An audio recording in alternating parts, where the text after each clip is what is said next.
கர்த்தரும் இரட்சகருமாகிய இயேசு கிறிஸ்துவின் நாமத்திலே परमेश्वर और उद्धारकर्ता यीशु मसीह के नाम से உங்களை ஒரு சுவிசேஷத்தை அறிவிக்கும்படியாய் आपके बीच में एक सुसमाचार बताने के लिए தேவன் எமக்கு ஏவுதலாய் தந்த ஒரு வேத வசனத்தை வைத்து परमेश्वर ने दिया हुआ एक अगुवाई का इस पवित्र शास्त्र से कुछ वचनों को लेकर பேசுவதற்கு ஆயத்தமாக இருக்கிறோம்.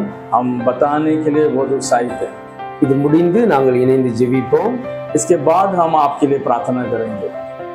உங்களோடு இணைவதிலே மிகுந்த சந்தோஷம் அடைகிறேன். आपके साथ संगति करने में मुझे बहुत आनंद है।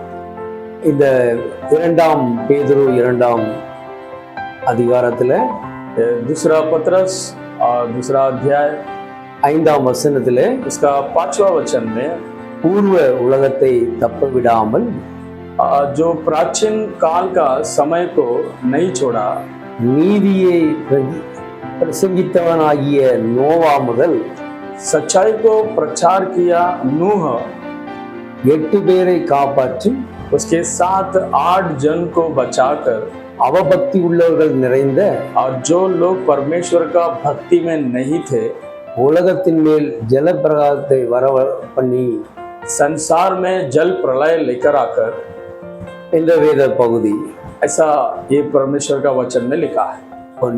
நீதியை பிரசங்கித்தான் என்று வேதம் சொல்கிறது. यहाँ पर लिखा है नूह सच्चाई का प्रचार किया। நோவா எத்தனை காலம் அவன் நீதியை பிரசங்கமாய் அந்த ஜனங்களுக்கு பிரசங்கித்தான் என்று பார்த்தோமானால், अगर हम यदि देखते कि नूह इस प्रचार को कितने साल कितना वर्ष किया है, அது சில பகுதிகளை வாக்கும்போது हम कुछ भाग को जब हम पढ़ते हैं 120 வருடங்கள் என்று குறிப்பிடப்பட்டு இருக்கிறது. हम देख पाते कि 120 साल, காரணம் அவன் 120 வருடங்கள் ஆயிற்று. 120 साल गुजर गया அவன் அந்த தேவன் சொன்ன அந்த பேழையை உருவாக்குவதற்கு, परमेश्वर ने कहा हुआ उस जहाज को बनाने के लिए। அப்ப அந்த பேழையை அவன் முடிக்கும் பொழுது அவனுடைய வயது उस नाव को बनाकर समाप्त करते समय उसका उम्र 600 வயதாக இருந்தது. 600 उम्र था। அப்ப இந்த 600 வயதிலே तो ये 600 उम्र में அவன் அந்த பேழையை செய்து முடித்தான் என்று எழுதப்பட்டிருக்கிறது. इस नाव को पूरा कर कर समाप्त किया। அப்ப கர்த்தர் சொன்ன நாளில் இருந்து तो परमेश्वर ने कहा उस दिन से लेकर 120 வருடங்கள் ஆயிற்று.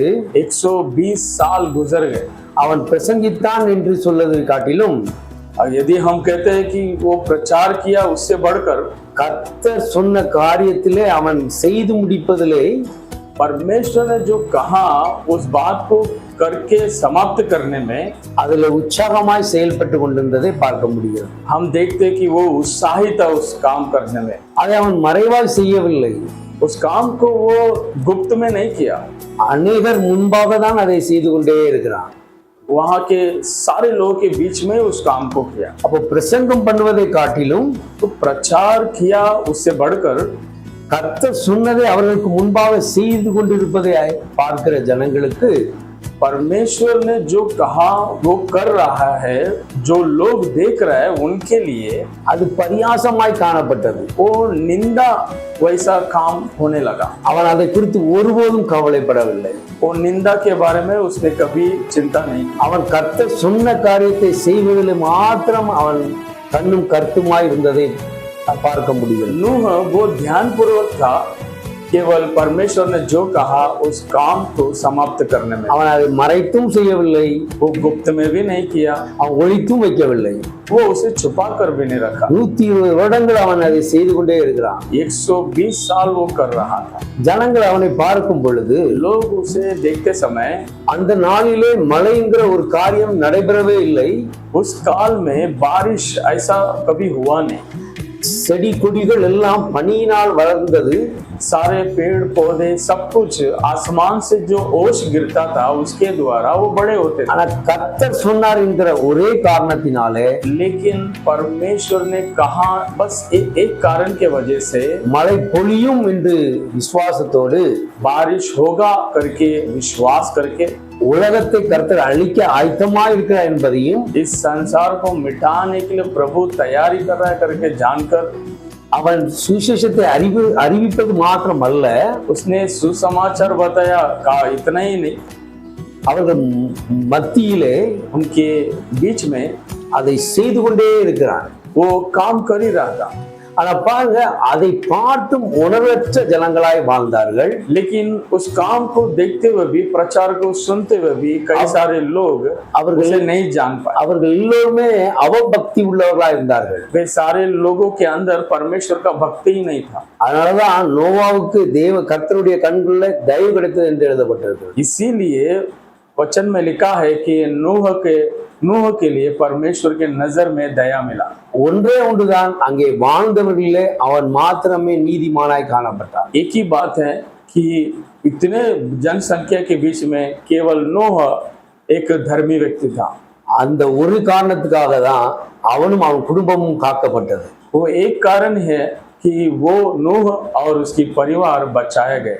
கர்த்தர் சொன்னபடியே அந்த 40 நாள் மழை பொழிந்தது. परमेश्वर ने जैसे कहा वैसे 40 दिन बारिश हुआ। அவனுக்கு கொடுக்கப்பட்ட நாட்கள் 7 நாட்கள். उसको दिया हुआ दिन था 7 दिन।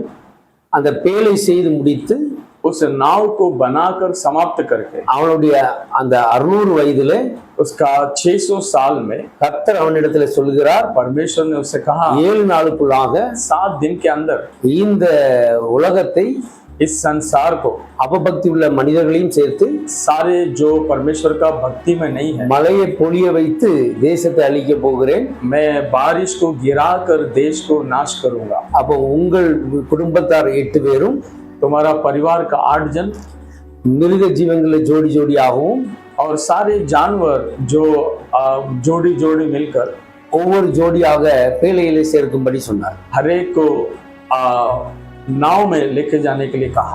அப்ப 7 நாள்ல அவன் கர்த்தர் சொன்னபடியே செய்து முடித்தான். तो 7 दिन उसको जो आज्ञा दिया गया था वैसा उसने कर दिखाया। அதே போல அந்த 7 நாள் முடிந்த உடனே वैसा ही वो 7 दिन समाप्त होने के बाद மழை பொழிந்தது. बारिश हुआ।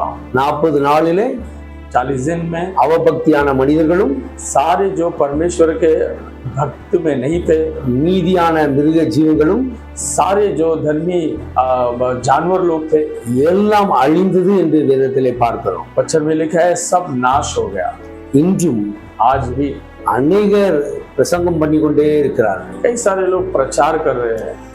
பிரசங்கத்தோடு சேர்ந்து प्रचार के साथ கர்த்தர் சொன்ன காரியங்களையும் செய்கிறவர்களாய் காணப்பட வேண்டும். परमेश्वर ने जो कहा उस कार्य को करने वाला भी बनना चाहिए। பரியாசம் பண்ணி கொண்டே இருக்கட்டும். जो निंदा करने वाला वो निंदा करते रहेगा। அவபக்தி உள்ளவர்கள் அவபக்தி உள்ளவர்களாகவே இருக்கட்டும். जिनके अंदर परमेश्वर का डर ही नहीं है वो ऐसे ही रहने दो। நாம் என்ன செய்ய வேண்டுமோ, लेकिन हम क्या करना चाहिए, கர்த்தர் என்ன செய்ய சொல்கிறாரோ, परमेश्वर ने क्या करने बोला है, அதை அப்படியே நாம் செய்ய வேண்டும். हम लोग उसी तरीके से हमें करना है। அவர் மறைத்து வைக்கவும் சொல்லவில்லை. परमेश्वर ने नहीं कहा कि गुप्त में रखना, நீ ஒளித்து வைத்து செயல்பட வேண்டும் என்றும் சொல்லவில்லை. परमेश्वर ने नहीं कहा कि तुम छुपा के रख के और कार्य करना। கர்த்தர் என்ன சொன்னாரோ அதே போல நாம் செய்யும் பொழுது, परमेश्वर ने जो कहा वो कार्य करने के लिए, அப்போ நாமும் நாம் சொல்கிற சுவிசேஷத்தை கேட்டவர்களும் தப்பப்படுவார்கள். तब हम और हमारी जो सुसमाचार को जो सुनने वाले वे लोग भी बचाए जाएंगे। அந்த பேழையாகிய பரலோக ராஜ்யத்துக்குள், उस नाव के अंदर जो स्वर्ग का राज्य है, அங்கே போய் சேர்வதற்கான வழியை, वहां पर स्वर्ग राज्य में पहुंचने के लिए जो मार्ग है, நமக்கு முன்பாக இயேசு கிறிஸ்து வாழ்ந்து காட்டி இருக்கிறார். हमारे बीच में नमूना बनकर जी के दिखाया यीशु मसीह। அப்ப அவரை நாம் பின்பற்றும் பொழுது, तो जब हम यीशु मसीह की तरह जिएंगे, நானே வழியும் சத்தியம் ஜீவனுமாய் இருக்கிறேன்னு சொல்லியிருக்கிறார். यीशु ने कहा मैं ही सत्य मार्ग और जीवन हूँ। அவரை நாம் பின்பற்றும் பொழுது, जब हम यीशु मसीह की तरह जिएंगे, இயேசு கிறிஸ்து சொல்கிறார், यीशु मसीह ने कहा என்னிடத்திலே கற்றுக்கொள்ளுங்கள், मुझसे सीखो, நான் மனத்தாழ்மையும் मैं नम्र நீடிய பொறுமையும் உடையவராய் இருக்கிறேன் என்று சொன்னார். और मन में दीन हूं करके कहा। அப்படி அந்த குணம் நமக்குள் இருந்தால், वो स्वभाव अगर हमारे अंदर रहेगा அப்போ பேழையை நாம் உருவாக்க முடியும். तो हम एक नाव तैयार कर सकते இங்கே பேழை என்று சொல்வது हैं। यहाँ पर जो नाव करके कही हुई बातें, இது ஜனங்களுடைய ஆத்மாவை அறிந்து लोगों की आत्माओं को जानकर, அன்பை வெளிப்படுத்தி प्रेम को प्रकट करके, அவர்களை ஒன்று சேர்த்து उन्हें एक कर कर ஒரு மனமாய் கர்த்தரை ஏற்றுக்கொள்கிற ஒரு அனுபவத்துக்குள் கொண்டு வருவது. उन सबको परमेश्वर के प्रेम के अनुभव में लेकर आना ही। அப்ப இந்த பேழை என்பது ये जो नाव है, ஒரு மனமாய் செயல்படுவது. ये सब कुछ मेल मिलाप करके हम क्रिया करने वाली बात है। அப்ப ஒரு மனம் ஆவதற்கு அன்பை வெளிப்படுத்த வேண்டும். तो हम एक मन होने के लिए हमें प्रेम को प्रकट करना पड़ेगा। அப்போ நாம் பாவியா இருந்த பொழுது கூட, यदि हम पापी थे, ஆனால் அவரோ நம்முடைய பாவங்களை கழுவும்படியாய் लेकिन यीशु मसीह अपने पापों को धोने के लिए அவர் பரிசுத்தமான அவர் தன்னை ஒப்பு கொடுத்தார். वो पवित्र यीशु मसीह अपने आप को समर्पण किया। ஒரு நல்ல மனிதனுக்காக एक अच्छा इंसान के लिए ஒருவன் மரித்து போகிறான் என்பது कोई अगर जान दे देता है, அரிதான ஒரு காரியம். वो हम सुन सकते हैं, ஆனால் ஒரு பாவிக்காக लेकिन एक पापी के लिए ஒரு நல்ல மனிதர் மரித்து போகிறது என்பது एक अच्छा इंसान अगर मरता है, கூடாத ஒரு காரியம். यह असंभव है। ஆயினும் इसीलिए நாம் பாவியா இருந்த பொழுதும் जब हम पापी थे, நாம் அனைவருடைய பாவத்திற்காக தன்னை ஒப்பு கொடுத்தாரே, अनेक सारे लोगों का पाप के लिए अपने आप को समर्पण किया। அது தேவனுடைய ராஜ்யத்தை கட்டுவதற்காக, परमेश्वर का राज्य को बांधने के लिए। மரித்து போகிற ஆத்மா பிழைக்க வேண்டும் என்பதற்காக, जो मरने वाला आत्मा है उसे अनंत काल का जीवन मिलने का, इसीलिए ஒருவனு கெட்டு போகாதபடி एक भी व्यक्ति नष्ट ना हो, इसलिए அனைவரும் பரிசுத்தமாக்கப்பட்டு सारे लोग पवित्र होकर பரலோக ராஜ்யத்துக்குள் பிரவேசிக்க வேண்டும் என்பதற்காக स्वर्ग राज्य में प्रवेश होने के लिए இயேசு கிறிஸ்து यीशु मसीह நம் எல்லோருக்காகவும் हम सब के लिए சிலுவையிலே மரித்து वो क्रूस पर मरकर மூன்றாம் நாள் உயிர்த்தெழுந்தார். तीसरे दिन जी उठा। அப்போ எவ்வளவாய் அன்பு கூர்ந்தார். तो कितना प्रेम किया। அப்ப இந்த உலகத்தின் மீது அவர் எவ்வளவு அன்பு கூர்ந்தார் என்பதை तो सोचो, इस संसार में वो संसार के लोगों को कितना वो प्रेम करता था। அவர் மரணத்தை எண்ணி பார்க்கும் பொழுது अगर उसकी मृत्यु के बारे में अगर हम देखते हैं, நாம் புரிந்து கொள்ள முடியும். हम समझ सकते हैं। அப்ப அந்த நாட்களிலே उन दिनों में எப்படி கர்த்தருடைய வார்த்தையை கேட்டு कैसे परमेश्वर का बातों को सुनकर நோவா பேழையை உருவாக்கினானோ, नूह ने नाव को तैयार किया, ஆனால் அவபக்தி உள்ள மனிதர்கள் மனம் திரும்பவே இல்லை. लेकिन जिनके मन में परमेश्वर का भय नहीं है, वो लोगों ने मन नहीं फिराया। அதனால்தான் உலகத்தோடு அவர்களும் அழிந்து போனார்கள். इसीलिए संसार के साथ वे लोग भी नाश हो गए। ஆனால் இப்பொழுதோ लेकिन अब இயேசு கிறிஸ்து यीशु मसीह மீண்டும் வரப்போகிறார், दोबारा आने वाला है। சீக்கிரமா வருகிறேன் என்று சொல்லியிருக்கிறார். बोल रहा है कि मैं अधिशीघ्र आने वाला हूँ। அதற்கு முன்பாக उसके पहले எல்லோரும் மனம் திரும்ப வேண்டுமே. सभी लोग मन फिर रहा है। அதனாலதான் இயேசு கிறிஸ்து பிரசங்கம் பண்ணும் பொழுதெல்லாம் इसीलिए यीशु मसीह प्रचार करते समय மனம் திரும்புங்கள், பரலோக ராஜ்யம் சமீபித்து இருக்கிறது என்று சொன்னார். मन फिराओ, स्वर्ग का राज्य निकटे करके कहा। ஒவ்வொருவரும் மனம் திரும்ப வேண்டும், प्रत्येक जन मन फिरना है। மன்னிக்கப்படுவீர்கள் என்று சொல்லப்படுகிறது. यीशु मसीह ने कहा तुमको क्षमा मिलेगा। மன்னிக்கப்படுகிறது எதற்காக? किस लिए तुमको क्षमा मिले? ரட்சிப்பை பெற்று பரலோக ராஜ்யத்துக்குள் हम सब उद्धार पाकर स्वर्ग राज्य में பிரவேசிக்க வேண்டுமே என்பதற்காக தான். हम प्रवेश करने के लिए, அந்த நித்திய ராஜ்யத்துக்குள் பிரவேசிக்க வேண்டுமே, उस अनंत काल के जीवन में प्रवेश करना है। அதற்காகவே அவர் இத்தனை பாடுகளை பட்டார். इसीलिए हमारे लिए उसने दुख उठाया। நோவா பிரயாசப்பட்டும் नूह ने इतना प्रयास किया, அவன் குடும்பத்தை தவிர उसका परिवार के अलावा மற்ற எல்லாரும் மரித்து போனார்கள். बाकी सारे लोग नाश हो गए। ஆனால் இயேசுவோ, लेकिन यीशु मसीह ஒரு ஆத்மா கெட்டு போக கூடாது என்பதற்காகவே एक भी आत्मा नाश ना हो, इसलिए அவர் வருகை இன்னும் தாமதித்துக் கொண்டு இருக்கிறது. उसका आगमन अभी भी देरी से है। நாம் இன்னும் அந்த பேழையை உருவாக்குவதிலும், अभी भी हम वो नाव तैयार करने में, அந்த பேழைக்குள் அனைவரை கொண்டு வரணுங்கிற எண்ணங்களும், उस नाव के अंदर कई सारे लोगों को अंदर लेकर आना है करके நமக்குள் இல்லாவிட்டால், अगर हमारे अंदर वो आशा नहीं रहेगा, அவர் வரும்பொழுது நாம் கைவிடப்பட்டு போய்விடுவோம். यीशु जब आएगा दोबारा, तब हम भी छोड़े जाएंगे। அதற்கு நாம் பக்தி உள்ளவர்களாய் காணப்பட வேண்டும். इसीलिए हम परमेश्वर के ऊपर भक्ति और भय रखने वाले होना चाहिए। நாம் பயந்து வாழ்ந்தோமானால், यदि हम डर कर जिएंगे, கர்த்தருக்கு மாத்திரம் பயந்து வாழ்ந்தோமானால், यदि हम सिर्फ परमेश्वर को डरेंगे, அப்பொழுது தேவனுடைய சித்தத்தை நிறைவேற்றுவதிலே तब परमेश्वर का इच्छा को पूरी करने में நாம் பிரயாசப்பட்டு கொண்டிருப்போம். हम प्रयास करेंगे। அந்த பிரயாசத்தின் பலன் மிகுதியாய் இருக்கும் என்று வேதம் சொல்கிறது. उस प्रयास का, उस मेहनत का फल जो है वो बहुतायत की होगी। எனவே अनेகரும், इसीलिए अनेक सारे लोग, கர்த்தரை ஏற்றுக்கொண்டவர்கள், परमेश्वर को जिसने ग्रहण किया, தேவனுடைய ராஜ்யத்தை கட்டுவதற்கான परमेश्वर का राज्य को बांधने के लिए பிரயாசப்பட வேண்டும். बहुत मेहनत करना चाहिए। அவர்கள் சுவிசேஷத்தை அறிவிப்பதிலே சோர்ந்து போகவே கூடாது. सुसमाचार बताने में कभी निराश नहीं होना चाहिए। அது நம் மீது விழுந்த கடமை என்ற உணர்வோடு செயல்பட வேண்டும். सुसमाचार बताना हमारे ऊपर गिरा हुआ बोझ समझकर हमें करना चाहिए। அந்த கிரியை நிமித்தமாய் उस क्रिया के अनुसार அநேகர் பேரைக்குள் வருவார்கள், कई सारे लोग उस नाव के भीतर आएंगे, அழிவிலிருந்து காக்கப்படுவார்கள், वे सारे लोग नाश से बच जाएंगे, பரலோக ராஜ்யத்துக்குள் பிரவேசிப்பார்கள். स्वर्ग राज्य में प्रवेश करेंगे। இந்த காரியத்தை நாம் சொல்லும் பொழுதெல்லாம் इस कार्य को जब हम बोलते हैं, அநேகர் பரியாசம் பண்ணி கொண்டிருந்தால் कई सारे लोग हमारा निंदा करेंगे तो அவர்கள் பரியாசம் பண்ணி கொண்டே இருக்கட்டும். वो लोग निंदा करने दो। காதுள்ளவன் கேட்க கடவன். वचन में लिखा है जिसके कान है वे सुने।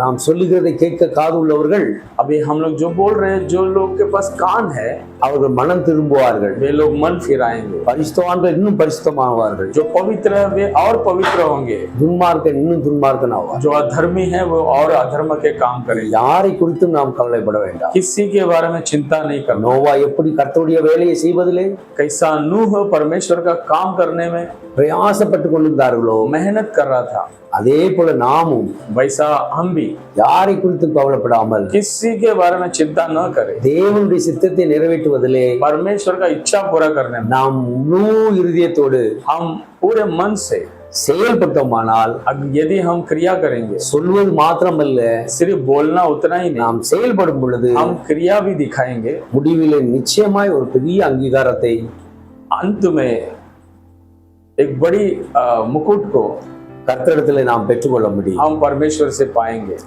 அவர் வரும் பொழுது वो आते समय நான் அவனவன் கிரியைக்கு தக்க பலனை கொண்டு வருவேன் என்று வாக்களித்திருக்கிறார். उनकी उनकी क्रिया के अनुसार मैं फल दूंगा। அவர் வரும் பொழுது கிரியேற்றவராய் இராமல், यदि यीशु मसीह जब आएगा तब हम बिना क्रिया के अगर बैठे रहेंगे, கரை உள்ளவனா நிற்காமல், हम सब बिना दोष के खड़े रहेंगे तो கரை இல்லாதவர்கள் கரை அற்றவர்களாய் காணப்பட வேண்டும். हाँ, हम सब ऐसा होना चाहिए कि हमारे ऊपर कोई दोष नहीं लगाना चाहिए। அப்படி நாம் வாழ்ந்தோமானால் यदि हम ऐसा जिएंगे, நிச்சயமாக தேவனுடைய ராஜ்யத்துக்குள் निश्चय हम परमेश्वर के राज्य में, நாமும் நம் குடும்பத்தார் மாத்திரமல்ல, हम और हमारा परिवार केवल इतना ही नहीं, அநேகரையும் பரலோக ராஜ்யத்திற்குள் கொண்டு செல்லலாம். कई सारे लोगों को हम स्वर्ग राज्य में लेकर जाएंगे। கர்த்தர் நம்முடைய கிரியை பார்த்து கொண்டு இருக்கிறார். परमेश्वर हमारे क्रियाओं को देखता है। நிச்சயமாய் கிரியைக்கு ஏற்ற பலனை தருவார். निश्चय परमेश्वर हमारे क्रिया के अनुसार फल எனவே देगा। நோவா எப்படி பேழையை செய்தாரோ, जैसा नूह ने नाव को बनाया, நாமும் தேவனுடைய ராஜ்யத்தை கட்டுவதற்கு हम भी परमेश्वर का राज्य को बांधने के लिए ஆயத்தமாவோமாக. हम सब तैयारी करेंगे। கர்த்தர் நம்மை ஆசீர்வதிப்பாராக. परमेश्वर हमें आशीष करे। இப்பொழுது நான் உங்களுக்காக ஜெபிக்க போகிறேன். अब मैं आपके लिए प्रार्थना करूंगा, நீங்களும் என்னோடு இணைந்து ஜெபிங்கள். आप भी मेरे साथ मिलकर प्रार्थना करें। கர்த்தர் இந்த வசனத்தின்படி परमेश्वर के वचन के अनुसार நம்மை எடுத்து பயன்படுத்துவாரா. हम सबको लेकर इस्तेमाल करें। ஜெபம். प्रार्थना। அன்பின் பிதாவே, प्यारे परमेश्वर, உம்மை நோக்கி எங்கள் கண்களை ஏறெடுக்கிறோம். आपकी ओर हम नजर उठाते, கிருபை நிறைந்தவரே, अनुग्रह से भरा हुआ இன்னைக்கு கேட்ட அந்த சத்தியத்தின்படி आज जो सत्य को हमने सुना है, நோவா பேழை கட்டுவதற்கு பிரயாசப்பட்டது போல नूह ने जैसा मेहनत किया नाव बनाने के लिए, நாங்கள் தேவனுடைய ராஜ்யத்தை கட்டுவதற்கான பிரயாசத்தை हम भी परमेश्वर का राज्य बनाने के लिए, செய்வதற்கு ஆவியானவர் எங்களுக்கு துணை நிற்கும்படியாக, क्रिया करने के लिए पवित्र आत्मा हमारे संग बने रहने के लिए, எங்களை கொண்டு பலத்த காரியங்களை செய்யும்படியாக, हमारे द्वारा सामर्थ्य काम करने के लिए, பலனற்றவர்கள் நாங்கள், हम सब बलहीन लोग हैं, உம்முடைய பலத்தினால் இடை கட்டி आपके बल से हमें बांध कर, என்னோடு இணைந்து ஜெபிக்கிற பிள்ளைகள் யாவரையும் हमारे संगति में मिलकर प्रार्थना करने वाले सारे लोगों को கர்த்தருடைய கிருபை தாங்கும்படியாக, प्रभु का अनुग्रह उन्हें बांधे, செய்கிற காரியங்களை வாக்கி செய்யும்படியாக, जो जो काम कर रहे हैं उन सारी चीजों में सफलता होने, எங்கள் மீது விழுந்த கடமையிலே நாங்கள் தவறாதபடிக்கு, प्रत्येक के ऊपर जो भी जिम्मेदारी है, கர்த்தர்க்கென்று வாழ்ந்து சுயித்திருக்க, परमेश्वर के लिए जी कर தேசத்தை ஆயத்தப்படுத்தவும், और और देश को उद्धार के मार्ग में। இப்ப நாங்க செய்கிற காரியம் பாக்கியமும் प्रभु हम जो करते हैं वो सारे चीजों में सफलता होने के लिए உங்களுடைய கிருபை எங்களை தாங்கட்டும் என்று ஒப்பு கொடுக்கிறோம். आपका अनुग्रह हमें थामे, இடப்புறம் பலவரும் சாயாதபடிக்கு दाएं बाएं प्रभु हम गिरे ना, நீரே எங்களை எடுத்து பயன்படுத்துவீரா. आप हमें लेकर इस्तेमाल करें। எங்களுடைய ஆவி ஆத்மா சரீரத்தை हमारा आत्मा शरीर और प्राण को உங்களுடைய கரத்துல ஒப்பு கொடுக்கிறோம் அப்பா. आपके हाथ में सौंपते हैं, நீரே எடுத்து பயன்படுத்துவீரா. आप ही प्रभु उपयोग कीजिए। உலகம் எங்கும் இந்த சுவிசேஷம் பரவப்படட்டும். ये सुसमाचार पूरा संसार में फैलने के எங்களையும் ஒரு கருவியா எடுத்து பயன்படுத்தும். हमें भी परमेश्वर आपने इस्तेमाल करे। இயேசு கிறிஸ்துவின் இனிய நாமத்தில் ஜெபிக்கிறோம். यीशु मसीह के मधुर नाम से, ஜீவனுள்ள நல்ல பிதாவே, जीवन देने वाला प्रभु यीशु मसीह, ஆமென். आमीन। God bless you all. Amen. Thank you.